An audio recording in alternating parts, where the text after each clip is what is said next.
Next up, we're going to talk about one of the most important elements and one of the most commonly used elements, the anchor element, the A tag, which is what we use to create a hyperlink. So this is how we can link to another web page, an email address, a file, or even just a location on the same page that we're currently on. You may have seen that before, where you can click and you'll... Right, this is the web development bootcamp, and scroll down to some other place on the page, but most frequently these are used to create hyperlinks to go to another page. So the syntax is very similar to what we've already seen before. Full screen. Opening tag, closing tag, this time the letter A, and then we put some content inside. So if I wanted to make some link, let's just do it up top so we can see it. Sure, we'll just do it right here. Anchor tag A, I am a link. Okay, so let's save and refresh our page. It doesn't appear to be a link. It's not clickable. It's not quite there. And that's because we're missing one very important, one crucial piece of every anchor tag, which is where the link goes to. What is the destination? oh, So we need to use something called an attribute.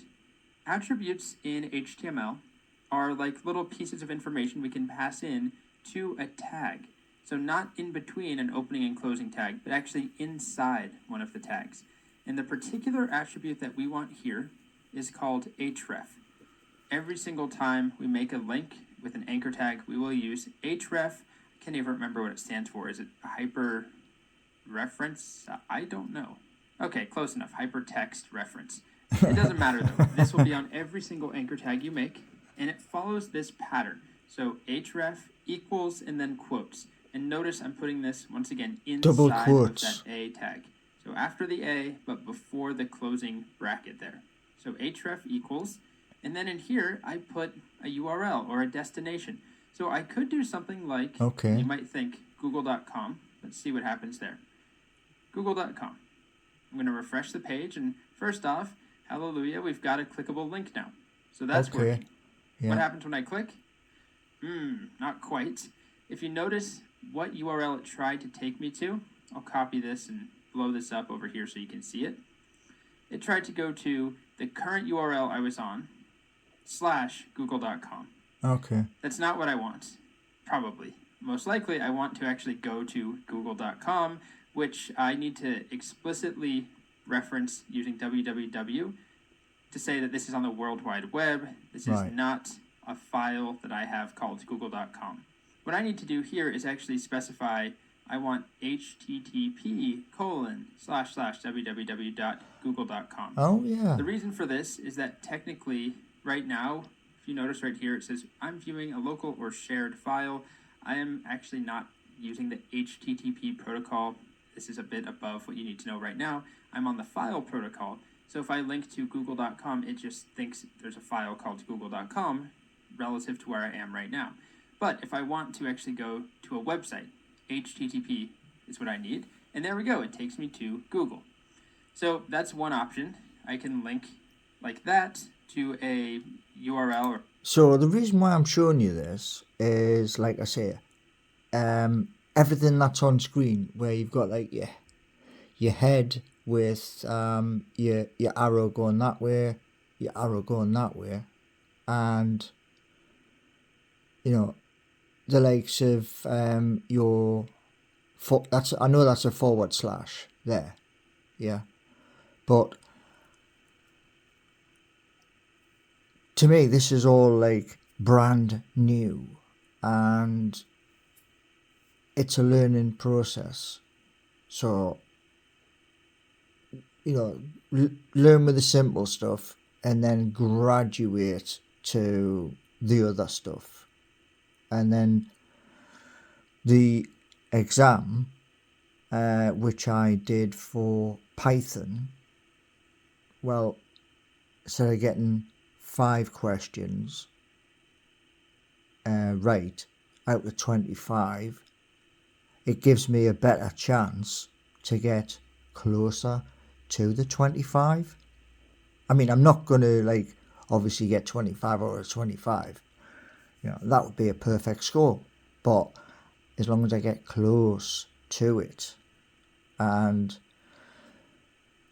as I say with these where they've got the arrows, and it's learning, bits and pieces, and that's part of the process. I mean, it's not like I'm going to go into advanced stuff like somebody mentioned yesterday, but it's a start. And the main thing is, like here on the sidebar, yeah, you got 1, 2, 3, and like from 6, where's 7? Do you know what I mean? These are the things that I don't understand, because you have spaces. Why is it not like 1, 2, 3, 4, 5, 6, 7, 8, 9, 10? That's my point, and it's understanding why. So it just gives you a rundown of like each day, because I'm going to do this each day. I've signed in to receive a text message for 10 o'clock in the morning, and to begin at 10 o'clock until I've covered, like, this section here is HTML, and the next one after that is CSS. Then there's another one after that, as I'll show you in a second, because I'll go exit full screen. We have, these are the anchor tags here. Then there's images, then there's comments,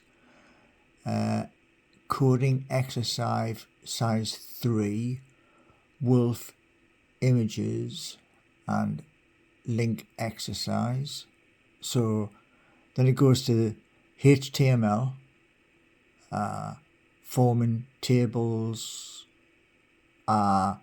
CSS, the world of CSS, CSS model box, and as we scroll down, you're going to see every single one of these, and like you got JavaScript, the basics there, which is an hour, and strings, whatever they are, more decision making, script arrays, exactly whatever that is, JavaScript objects, what, was it literals? Is that how you pronounce it? Repeating stuff with loops, and where is it? Yeah, so introducing functions, what functions are all about, callback, and I think that says array, I think, methods, newer JavaScript features, and there's something somebody was mentioning the other day, APIs. So in that part, section 28, learn about, what is it, Ajax and API, yeah,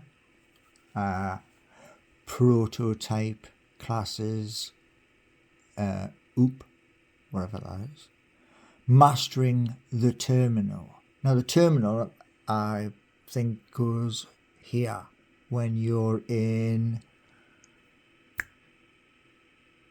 GitHub or Remix IDE. So your terminal will be here. You do the code here, and this is your terminal. So yeah, there's a few little points with that one there. Mastering the terminal, which kind of worked out. Our first brush with okay, carry on down. exploring modules and the NPM. Now I do have NPM somewhere on the laptop. Creating server with Express, creating dynamic HTML with templating, and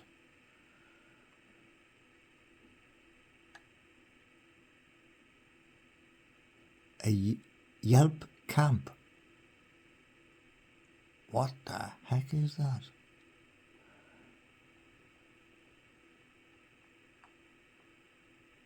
Data relationships with Mongo. What?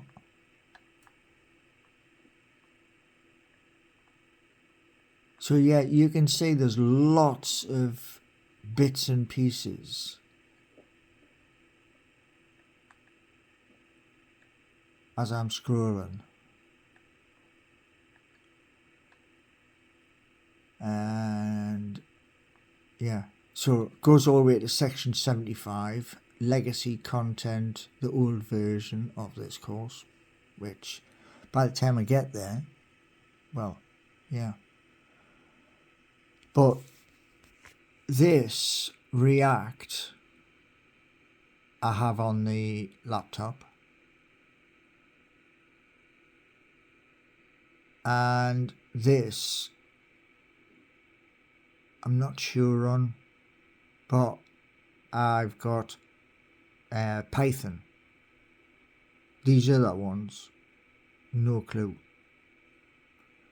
But this is the learning curve, which, like I say, start at the beginning, go through it, come out the other end with a certificate. So this is showing you each part. Anyway, thanks for watching, and more updates will come, because there could be somebody after me, maybe next year, who wants to know how I got to where I got to, and if there's a record of how I got to where I've got to, well, they can watch that. So it's educational knowledge. I mean, I'm learning as I'm showing you. So again, thanks for watching. Hit the like if you understand what I'm about to do, and subscribe and spread the word. Thank you.